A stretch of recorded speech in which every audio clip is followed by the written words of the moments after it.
Si muove la macchina per accompagnare i cavalli di questa seconda corsa, il premio Lunaspis, 5.500 euro, corsa riservata a cavalli di 3 anni, non vincitori di 1.000 euro in carriera. Leggiamo il campo dei partenti, con numero 1 Iron Mask con Capenti, 2 Italy Jet con Dinardo, 3 Nacho Varga con Barbini, 4 Ionio con Lorenzo Baldi, 5 I'm Coming Home con Vecchione, 6 Ivan the King Font con Goccia d'Oro, in seconda fila 7 Inverter Phil Garruto, 8 Iceland ST Baldi, 9 I Like Horse con Targhetta, 10 Isterica di No Stefani, 11 Hero con Barbaro. La macchina sta per accelerare, lascia i concorrenti, Ionio prende facilmente il comando della corsa, dietro di lui troviamo Ivan the King Font, poi anche arriva Isterica di No, ma in terza posizione alla corda troviamo in questo momento Iron Mask. Ionio se la dà già a gambe, cosa che aveva fatto nell'ultima corsa, e prende già un paio di lunghezze di vantaggio quando stiamo per avvicinarci ai primi 200 metri, che Ionio passa in 14,9. Dietro di lui a 3 lunghezze troviamo Ivan the King Font,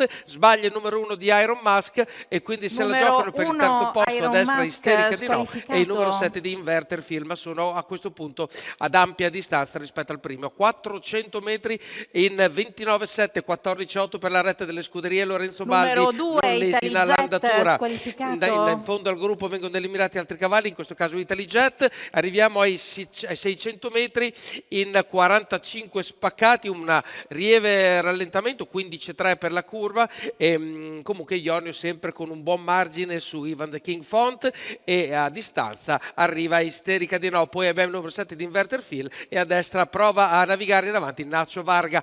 59,8 per gli 800 metri, ha ripreso un po' di velocità Lorenzo Baldi con il suo allievo e ora si svolge quello che succede nella penultima curva. Ionio sembra accelerare visivamente, a questo punto però Ivan the King Font è dietro di lui, 1,15,1 per il chilometro. È un match, Ionio è davanti al numero 6, sbaglia nel frattempo Nacho Varga che viene eliminato, quindi arriviamo agli ultimi 400 metri con i due contenders che se la giocano, con sempre Ionio davanti numero e Ivan the King 5 Font che lo segue. Sbaglia anche Isterica di No che stava provando a inseguire, rimane terzo Inverter Film. Seguiamo i primi due concorrenti che stanno per terminare lo svolgimento dell'ultima curva, entrano in retta d'arrivo con le posizioni mutate. Ionio è davanti, 15 per fare la curva, arrivano abbastanza tranquille, Ionio sembra in controllo per gestire anche questa lunghezza di vantaggio, quindi vince Ionio, secondo Ivan the King Font. Per il terzo posto sembra